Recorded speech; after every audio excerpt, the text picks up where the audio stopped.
Ade fene say fa phone and subscribe Lordson TV.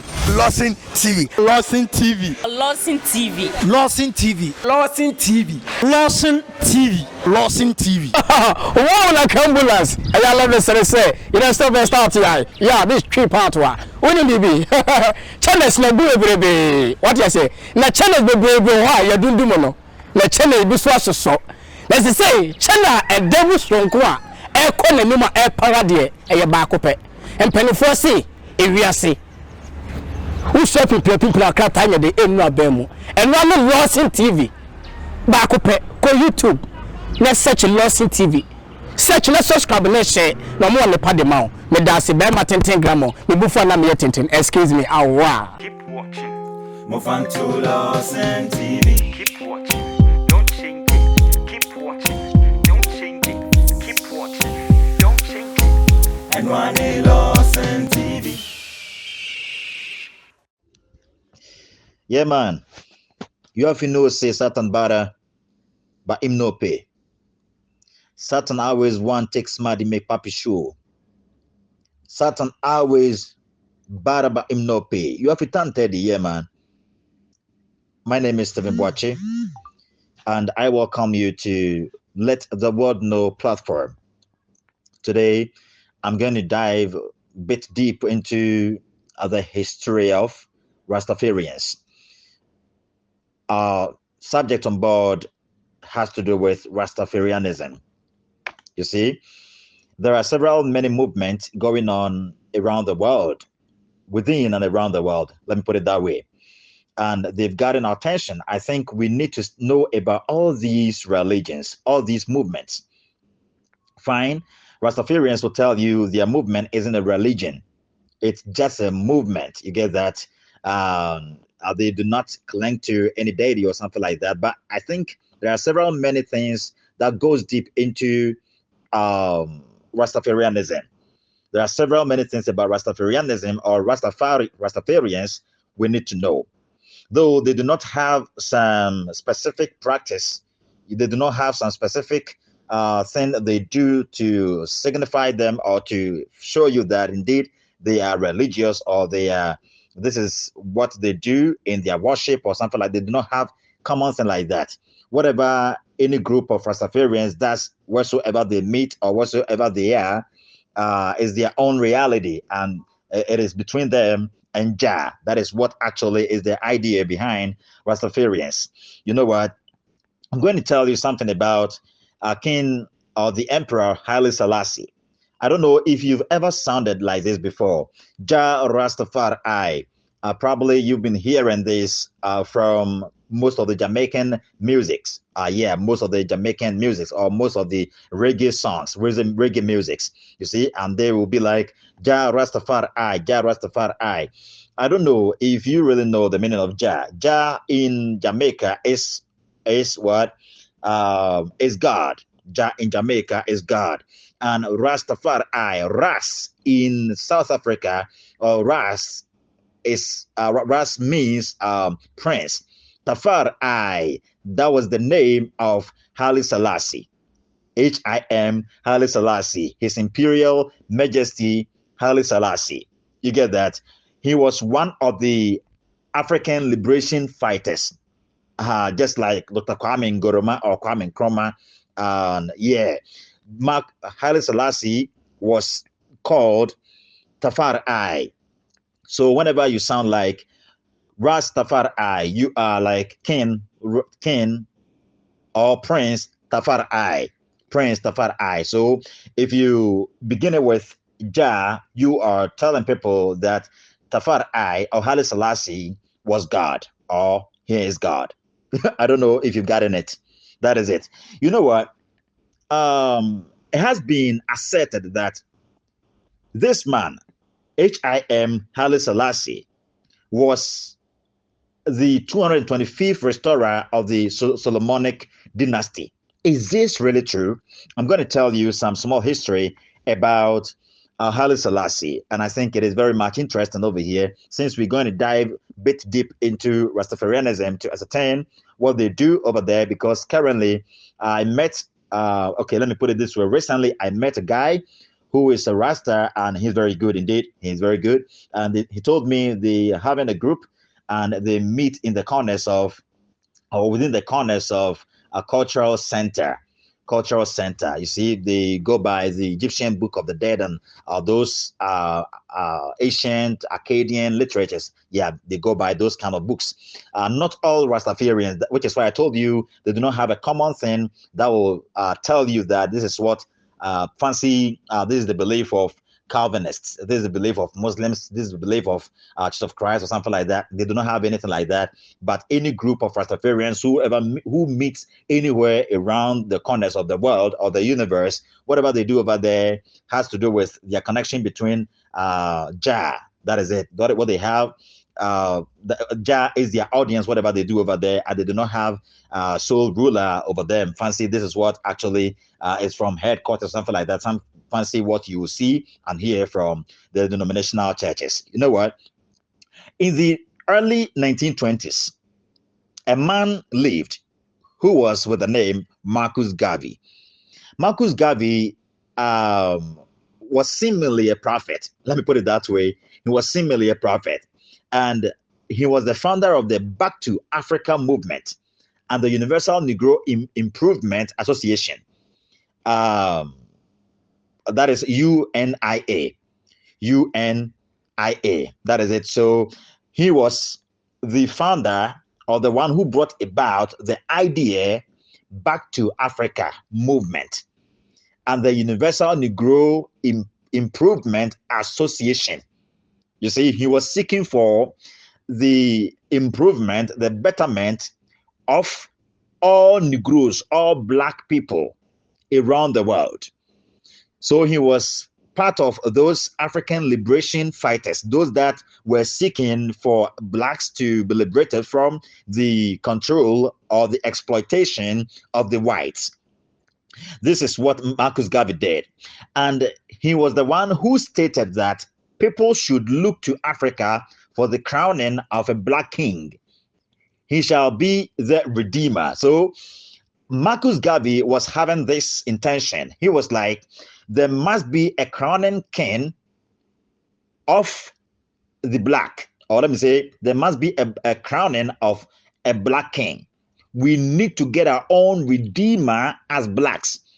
We need to get our own savior. You see, this came with the idea that I think this was from the idea that, let me put it that way, from the idea that the Bible Africans are holding, the Bible that were given us by the whites.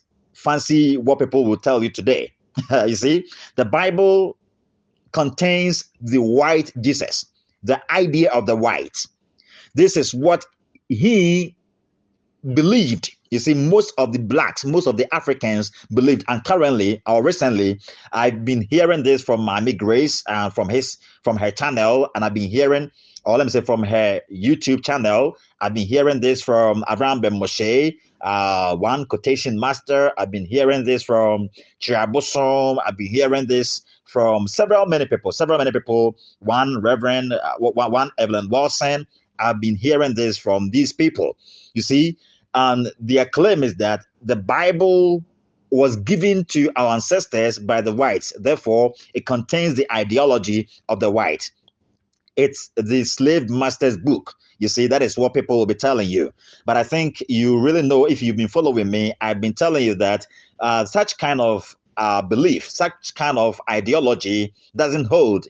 Because even those abolitionists who helped in doing away with slavery in various communities around our world, as clinged to the Bible. They dived deep into the Bible. They ascertained the full Bible, and they got to know that the Bible doesn't support what actually these whites were claiming. More especially, they did certain things in the Bible, fancy alteration. They did some alterations. They altered several many things, many passages in the Bible, and they misinterpreted many things. Most especially when King Leopold II was sending his compatriots to DR Congo. That's exactly what he told them. He told them to be very much tactical. He told them to be very much tactful, because the work they were going to do over there was very much delicate, because they had to be always clinging to Belgian interest. That is exactly why he was sending them. You see, so they really knew that the Bible wouldn't support that kind of ideology, which is why they tried to make some deductions from the Bible so as to be able to help it endorse their ideologies or their claims of slavery, something like that. You know what? On November the 2nd, on November the 2nd, Haile Selassie was coronated an emperor. He was coronated, or he was declared an emperor in Ethiopia. And one thing is, when his kingship took place, in addition, Haile Selassie claimed the following titles after he was made a king or an emperor of Ethiopia. After this, he claimed many titles for himself. He said he was the conquering lion of the tribe of Judah.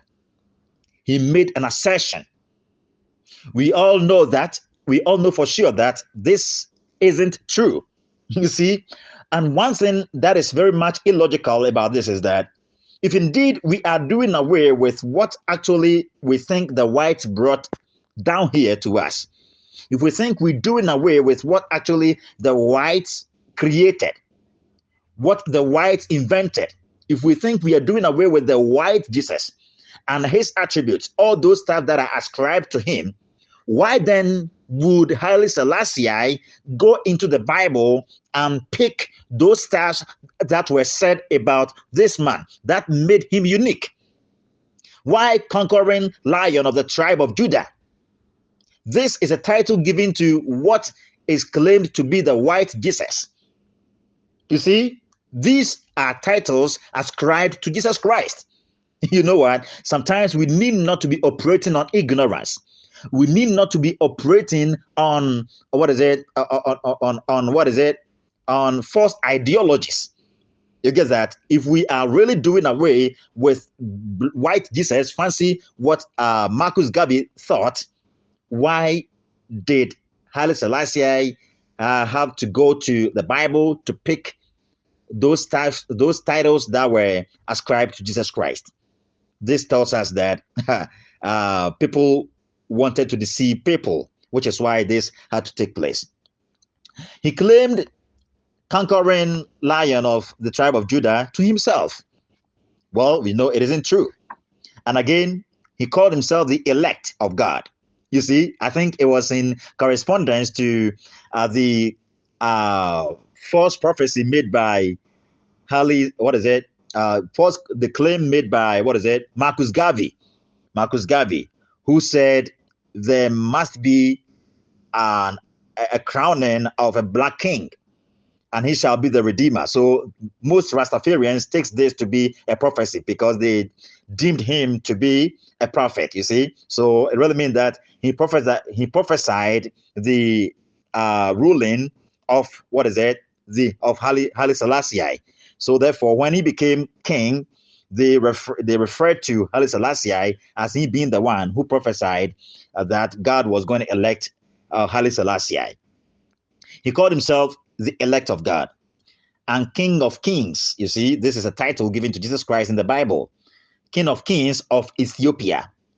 After the coronation and the apparent fulfillment of Marcus Garvey's prophecy, as I told you, this is what most Rastafarians believe, that this is an apparent or ostensible fulfillment of Marcus Garvey's prophecy, because he prophesied about the coronation of Haile Selassie, or a black emperor who would be the redeemer or the savior of what? Of the blacks.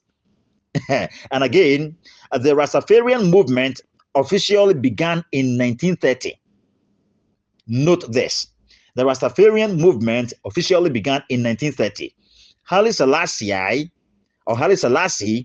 was born Tafari Makanen. He was called Rastafari Makanen, Prince Tafari Makanen, on July 23rd, 1892. That is the birth date of Rastafari Makanen. Rastafari Makanen. That is King Tafari Makanen, Haile Selassie. That is his birthday, July 23rd, 1892. He was born, Tafari. That is the name his parents gave to him. Haile Selassie married the daughter of Emperor Menelik II and became Ras, that is Prince Tafari. So if you've been hearing the Jamaicans or the Rastas mentioning, Rastafari, that is what it means. That is where it came from. He became Ras, that is Prince Tafari. That is it, after marrying to the daughter of Emperor Menelik II. The name taken by his followers in Jamaica, you get that? The name Ras Tafari has been taken by the followers of the followers of Tafari Makanen, Tafari Makanen in Jamaica. One of the early leaders was Leonard Howell. I mean, the early leaders of the Rastafarian movement was Leonard Howell. His teachings helped to develop the theology of the movement, and whose arrest in 1933 by the Jamaican government helped develop the organizational structure as well. You see, he developed certain teachings. He brought about certain teachings. He taught children. He taught many people. He had many students, and these kind of teachings he gave them helped to develop the theology of the movement. Whenever you hear of theology, you think of anything about church, anything about religion. It is the truthfulness of God, the truthfulness of religion, gods, and all that. That is it. So his teachings helped to develop the theology of the movement. That is the movement Rastafarianism. And he was arrested in 1933. And when he was arrested in 1933 by the Jamaican government, this helped develop the organizational structure as well. You see, I think it was something that was very negative. He being arrested was very negative, but it did some magic. You get that? It brought about the organizational structure of the movement as well. As a result of the arrest of Leonard Howell, no strong central leadership was encouraged or developed. As a result of that, after his release from prison, he founded the Pinnacle Commune in the hills above Kingston. After he was released from prison, he founded, or he established, or he brought about the Pinnacle Commune in the hills above Kingston. That is where he established that, where it is believed that the use of ganja, that is marijuana, was adopted as a religious ritual. So I think it's a common thing about Rastafarians, which is why sometimes when you meet up with Rastas, or you meet up with people, when you ask people about Rastafarians, they will tell you, oh, the reason I don't want my children to be Rastas, the reason I don't want to accept, entertain Rastafarians in my school or in my institution, in my firm, is because they cling solely to marijuana or weed.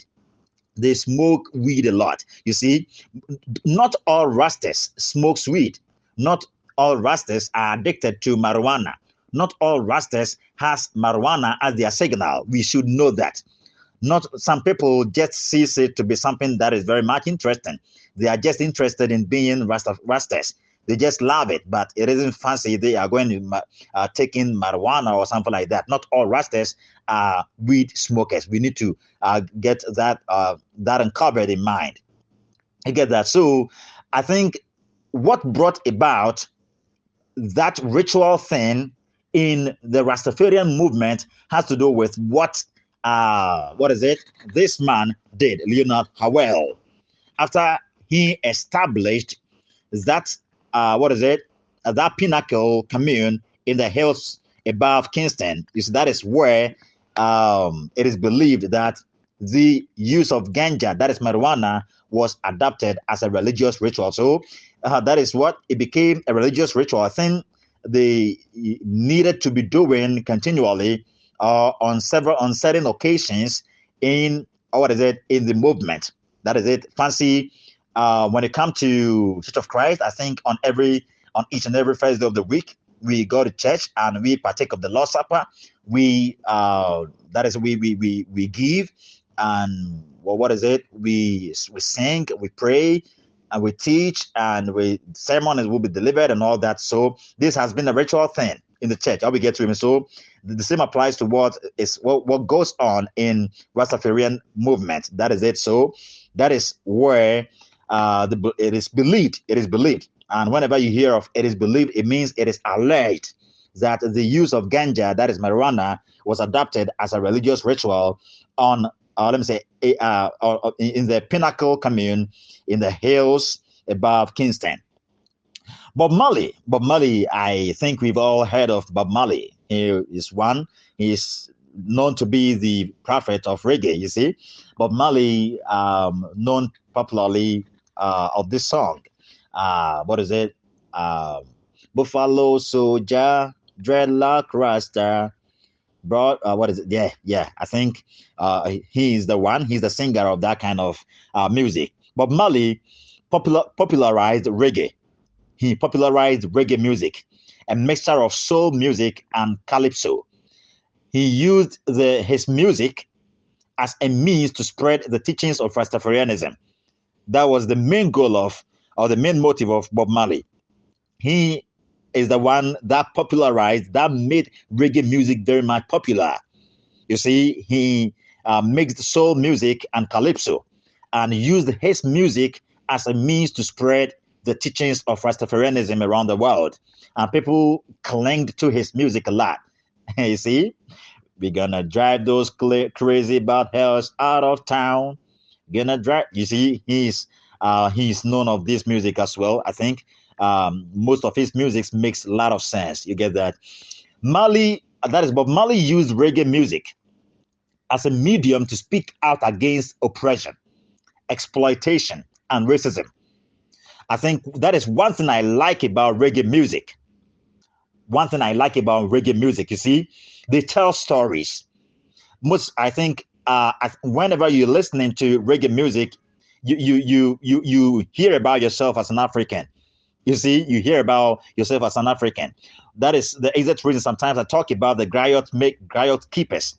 These were the ones who were able to help in maintaining some of our history so as to be able to be handed down to the future generations. You get that? So if today you can hear a lot about Africans, what we did back in the days, I think we need to be saluting these griot keepers. They did well.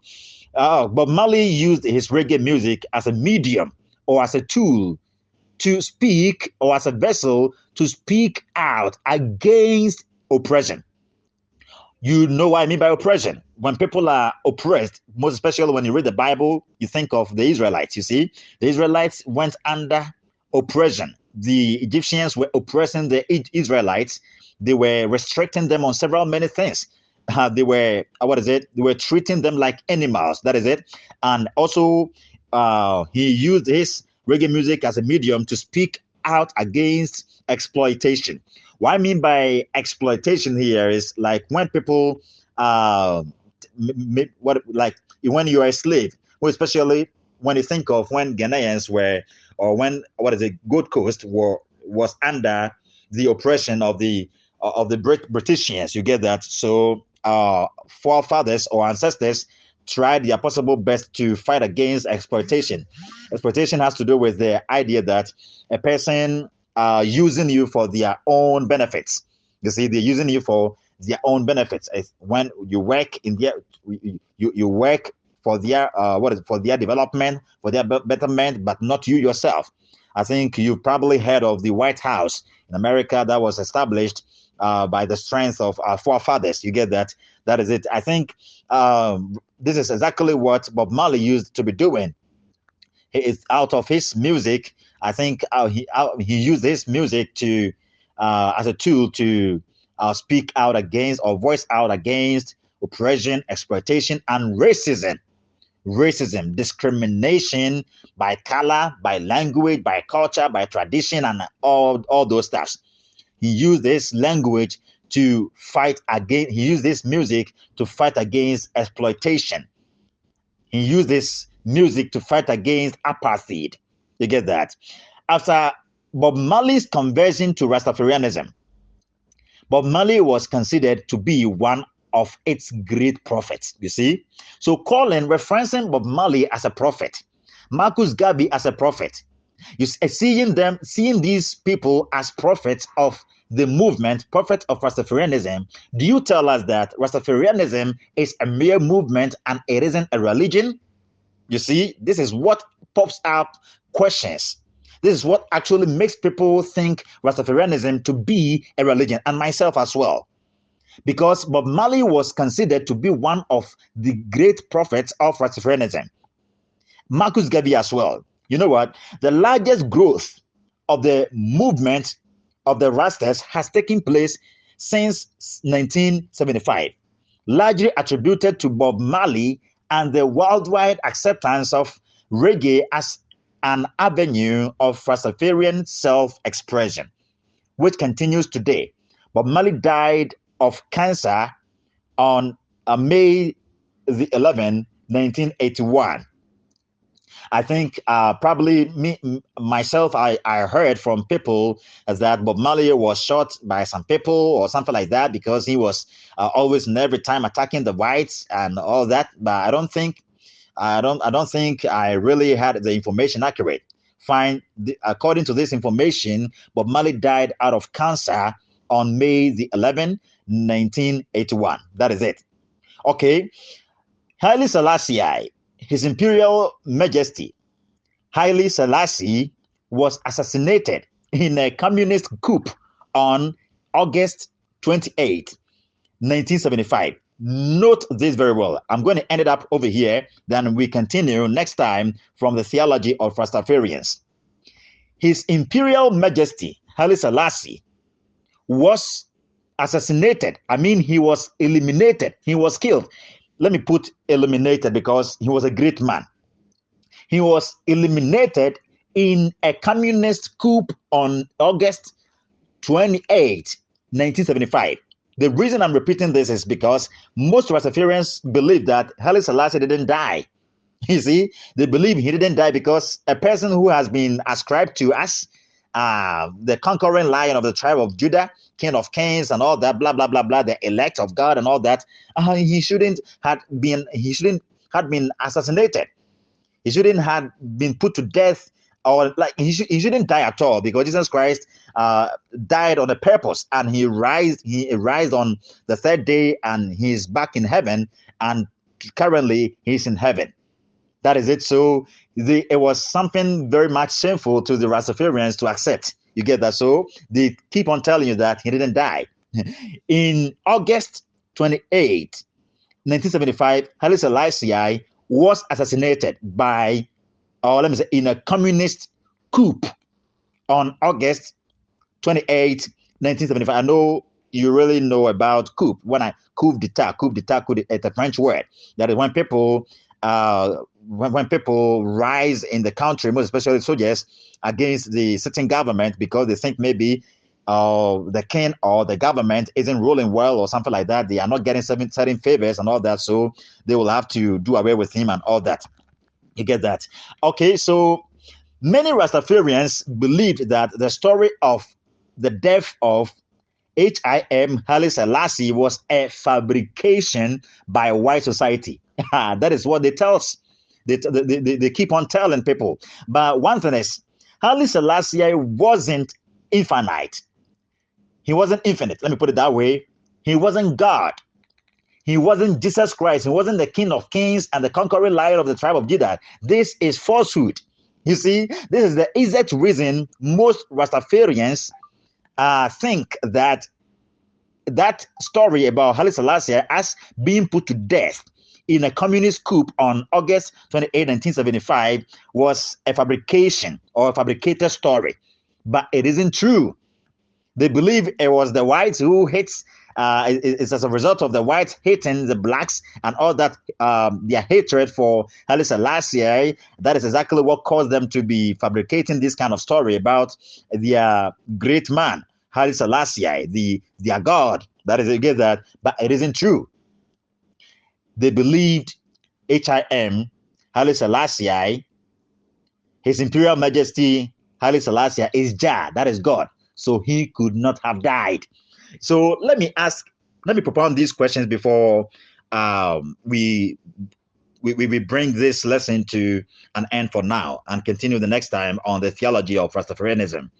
If indeed Haile Selassie was Jah, if indeed he's referenced as, or he's referred to as Jah or as God, why do Rastafarians, one has believes that their movement isn't a religion? Who is God? And what do we do to God? What do we do for God? What do God expect from his followers? What do God expect from his people, his addressees? What do God expect from his, that is it. Let me put it this way. God, if you will, God has worshippers. God has people who worships him. There are certain things people need to do so as to be able to serve and to worship God.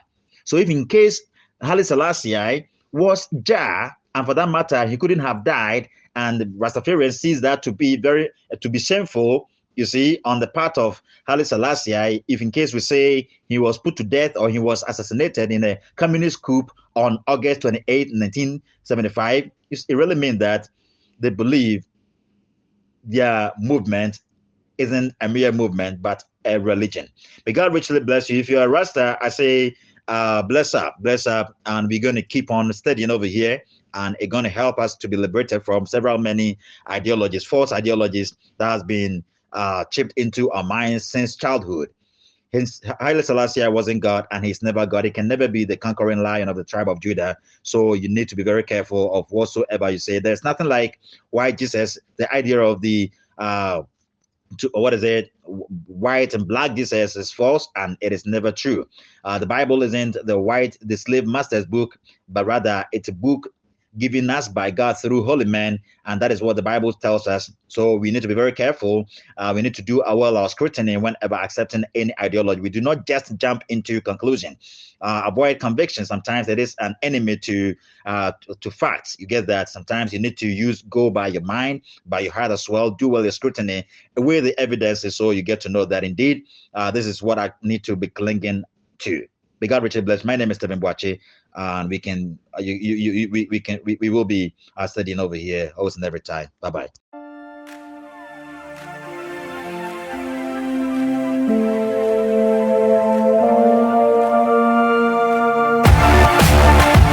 Universal sound, I was what the sound will be.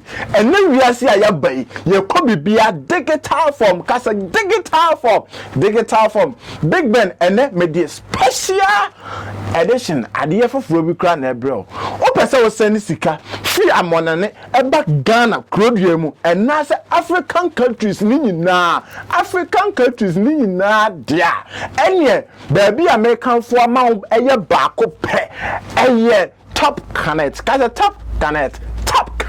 my man car was what's a Missika charges to be you to say a free salon so say how qua say MTN Vodafone Casapo Aribo Kwaibo Nina a free Mr. Eneya train app no so you use Android phone channel Play Store so you use iPhone so channel Apple Play Store number cabs you know reliable secure reliable.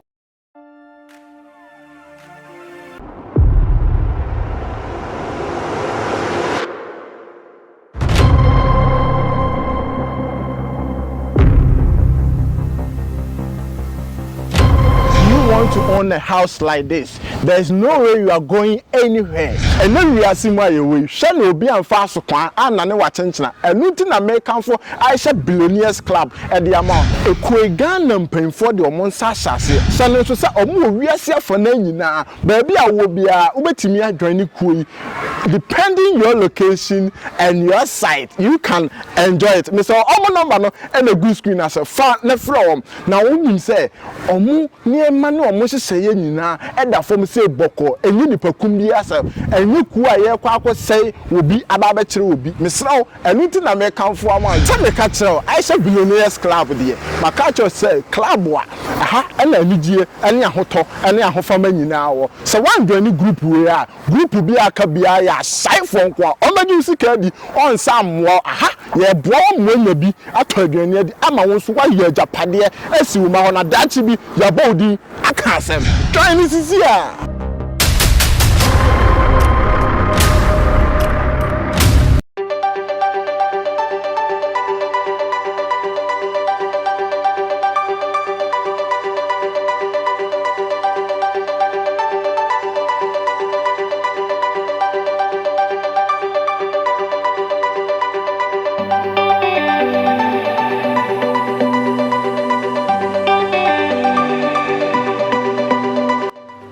I greet you once again, dearie, and I welcome you to Lordson TV. Obofour Michelle about Lordson TV. Jumedi so.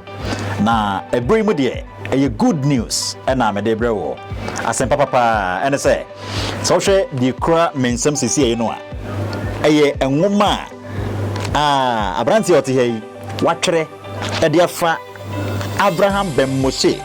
Enyo no ankasa na ho na ebom ne nsem ahodo a wakeka various social media platforms eso na mesiri pese me yi ni nsem ni nyina no benim se enuano bebre nso di se adwuma no na so bia yese da nya book bia specifically treating nsem ahodo a wakeka various social media no ebi se ne ho so hwe ngoma yi mu a waka nsem bebre meguso a mi yi ano we no ansa 13 different objections Abraham Bemose watena social media platforms ahodo so na wakeka anase waye e dey afekso somo ho e fa onyankopon ho e fa bible ne ho ene chese nsem ahodo bebre ene wakeka de fa eye common sense ankasa ho ene ade nyina no yi ano e obuku mu 13 different objections mami grace nso akeka nsem bi eye zodiac signs ne ade ohono said they have some linkage to eye events koso asase so any ade kamia kwa ese nipa bia no you already determined and all that no kre anasanya no kre book yi ebebo apa yi na se opese unya book yi bi na odadwene ene wo hawo ene wo daye so se ubetuma anu ye an ediama Abraham Bemose ne nsem ahodo a oka editi akizosom editi bible no ene Yesu Kristo ayedi na chi no ehono a orofo book yi eni kwa sa osan ho Lordson TV ha ubenya bi free number way 0553 93 2045 0553 93 2045 ubenya eye buku ibi na wonso ebebo apa yi na okristo soma na motu awutu no so gidie no enyina ne fraye so ensema wodo Abraham Bemose waka se bible no kra ngoma bi keke Yesu Kristo kra mpo chese wa masa asesu bia sa ne manema no eno kwesa anasa nya no kra nim se wo anu yi nanso buku ibeboa na wanyansem bebre na otumi da chechere wo ma unuanom ene wo yire ene aye wukuno so nyakopon hira so bepe buku ibi na aboa wo na watumi nya anu yi dia ma Abraham Bemose. Bye bye. Keep watching. Move on to Lordson TV. Keep watching. Don't change it. Keep watching. Don't change it. Keep watching. Don't change it. And one Lordson TV.